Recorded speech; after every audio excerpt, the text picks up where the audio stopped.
before Cyberpunk became mainstream with blockbuster movies and hit video games, anime was already living in the future. Neon cities, rogue AIs, corporate espionage, and the constant question of what it means to be human in a world dominated by technology. These ideas weren't just born in the big theatrical films, they were forged in the direct-to-video market, the realm of the OVA. Today, we're jacking into the past to uncover the forgotten cyberpunk OVAs that defined the aesthetic, pushed the boundaries, and then, for many, faded into digital obscurity.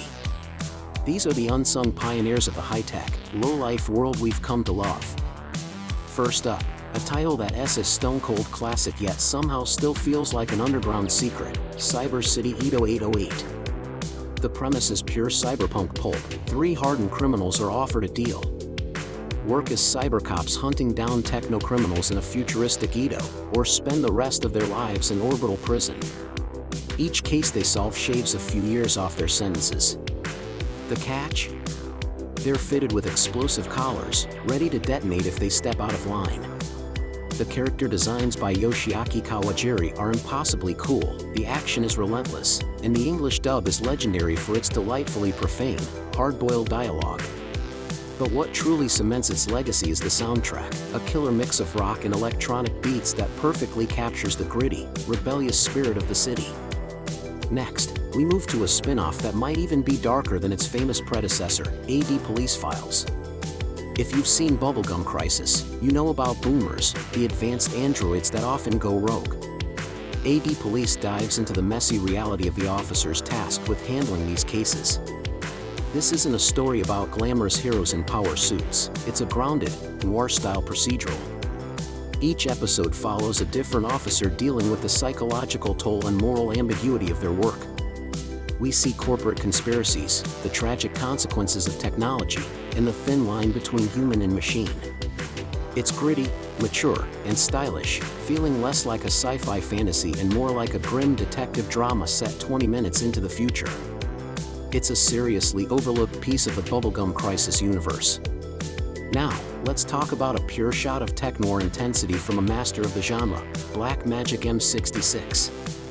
This one comes from the mind of Masamiune Shiro, the creator of Ghost in the Shell, and you can feel his DNA all over it.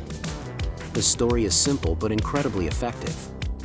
2 top-secret, powerful military androids, the M66 units, are being transported when their carrier crashes. One of them activates its primary target, the granddaughter of its own creator. Caught in the middle is a freelance journalist named Sybil, who finds herself protecting the young girl from this unstoppable killing machine. The pacing is tight, the action is brutal, and the tension never lets up. It's a lean, mean, 48-minute thriller that showcases Shiro's signature blend of intricate mechanical designs and high-stakes chaos. For our next entry, we're hitting the neon-drenched streets with Goku, Midnight Eye. This is 80s cyberpunk distilled into its most stylish and pulpy form. We follow Goku Furinji, a private detective in 2027 Tokyo who, after a case goes wrong, is given a second chance with a cybernetic left eye. But this is no ordinary prosthetic. It's connected to a custom-built rod that lets him wirelessly hack into any computer system on the planet, giving him godlike access to the world's information network.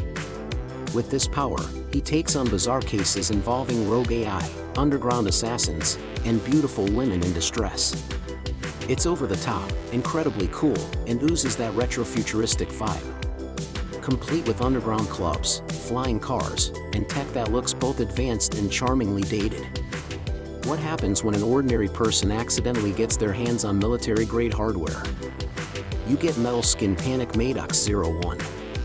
This OVA injects a welcome dose of humor into the cyberpunk formula. A young mechanic, Koji, stumbles. Shifting to a much darker corner of the genre, we have Genocyber. This one is not for the faint of heart. It was a highly experimental project that pushed the boundaries of what was considered acceptable in animation at the time. The story revolves around 2 psychic sisters and a new form of ultimate weapon, the Genocyber, created by combining psychic power with advanced technology. It's remembered for its incredibly bleak tone, complex themes of humanity and warfare, and its striking, often disturbing, visual style. While its extreme content meant it never found mainstream appeal, Cyber remains a significant piece of cyberpunk history for its sheer audacity and its unforgettable, haunting atmosphere. It's a prime example of how OVAs allowed creators to explore challenging ideas without compromise. Finally, we have to talk about an anime that helped define the cyberpunk genre before it even had a name, Megazone 23 Part 2. While the first part set up the world, Part 2 dives headfirst into the conflict.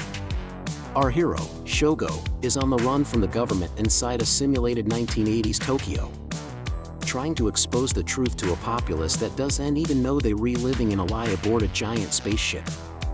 This sequel introduces a trash-talking biker gang, an iconic pop idol who becomes a symbol of rebellion, and a deeper exploration of artificial realities and digital consciousness.